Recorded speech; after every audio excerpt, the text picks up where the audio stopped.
پیارے حضور، میرا سوال یہ ہے کہ کیا وجہ ہے کہ عذاب آنے کے باوجود دنیا کی توجہ امام الزمان کی طرف مبذول نہیں ہو رہی، جبکہ اللہ تعالیٰ قرآن مجید میں فرماتا ہے کہ ما کننا معذبین حتی نبعث رسولا۔ پھر اس کے بعد کیا ہوا؟ جو پرانے انبیاء رسول آئے تو ان کی قوموں کو توجہ پیدا ہو گئی تھی،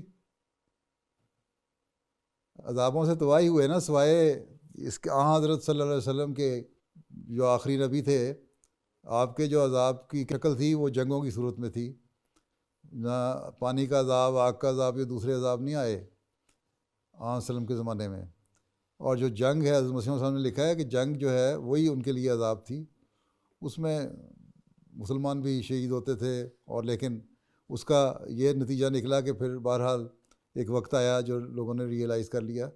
تو اب بھی یہی حالت ہے، دنیا داری کی طرف پڑے ہوئے ہیں۔ حضرت مسیح علیہ السلام نے لکھا ہے کہ تمہیں اس طرف توجہ نہیں کرو گے تو عذاب بڑھتے رہیں گے اور تباہ ہو جاؤ گے۔ اور آپ نے یہ بھی فرمایا کہ یہ ضروری نہیں ہے کہ تم ضرور اسلام کو اور احمدیت کو مانو ٹلنے کے لیے۔ اگر اللہ تعالیٰ کا حق اور بندوں کے حق ادا کرنے شروع کر دو، اور جو لغویات اور فضولیات اور گناہ ہیں ان سے بچنا شروع کر دو، تو تب بھی اللہ تعالیٰ کی رحمت حرکت میں آئے گی اور تم لوگ عذابوں سے بچ جاؤ گے۔ تو دنیا اس وقت مادیت میں ڈوبی ہوئی ہے، وہ ریئلائز ہی نہیں کرتی کہ یہ سب کچھ کس وجہ سے ہو رہا ہے، باوجود اس کے ہم تنبیہ بھی کرتے رہتے ہیں۔ اور پچھلے دنوں میں نے تصور رحان کو بھی خط لکھے تھے، ان کو بھی یہی بتایا تھا حضرت مسیح کے حوالے سے کہ اگر توجہ نہیں کرتے تو پھر اللہ تعالیٰ کی آفات بھی آتی ہیں۔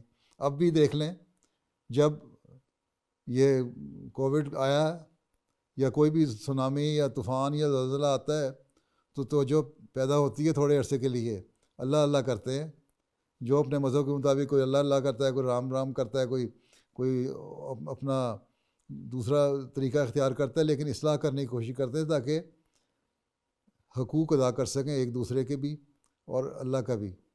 لیکن جب وہ ٹل جاتی بات تو پھر وہیں واپس چلے جاتے ہیں۔ یہی قرآن شریف میں اللہ تعالیٰ نے فرمایا کہ جب تم لوگوں کو عذاب سے جب آتا ہے، مشکل میں پھنستے ہو، تو تم اللہ سے اللہ اللہ کرتے ہو، دعا مانگتے ہو اللہ تعالیٰ ہمیں ایسے ٹال دے تو ہم ٹھیک ہو جائیں گے۔ اور جب ٹل جاتا ہے، یہ بھی تو اللہ تعالیٰ نے کہا ہے نا قرآن کریم میں، جب ٹل جاتا ہے عذاب تو پھر تم اسی طرح دنیا داری میں مصروف ہو جاتے ہو۔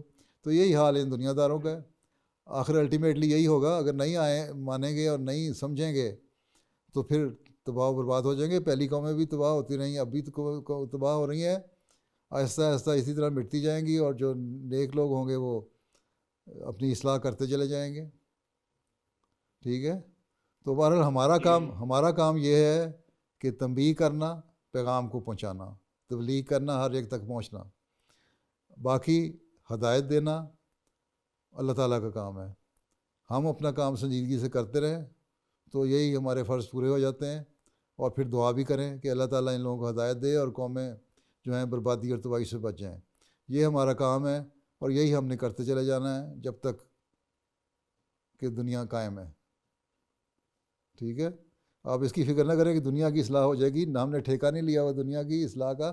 ہاں، ہمیں جو ٹھیکہ ملا ہے وہ یہ ہے کہ اللہ تعالیٰ کا پیغام پہنچاؤ اور ان کو اللہ تعالیٰ کے حقوق ادا کرنے اور بندوں کے حقوق ادا کرنے سکھاؤ اور ان کی طرف توجہ دلاؤ۔ اس فرض کو ہم نے اور پھر ساتھ دعا بھی کرو، اس فرض کو اگر ہم پورا کر رہے ہیں، حقیقت میں پورا کر رہے ہیں اور سنجیدگی سے پورا کر رہے ہیں تو ٹھیک ہے، ہم بری ذمہ ہو جاتے ہیں۔ باقی اللہ تعالیٰ کا معاملہ اور ان کے بندوں کا معاملہ۔ ٹھیک۔ جزاک اللہ حضور۔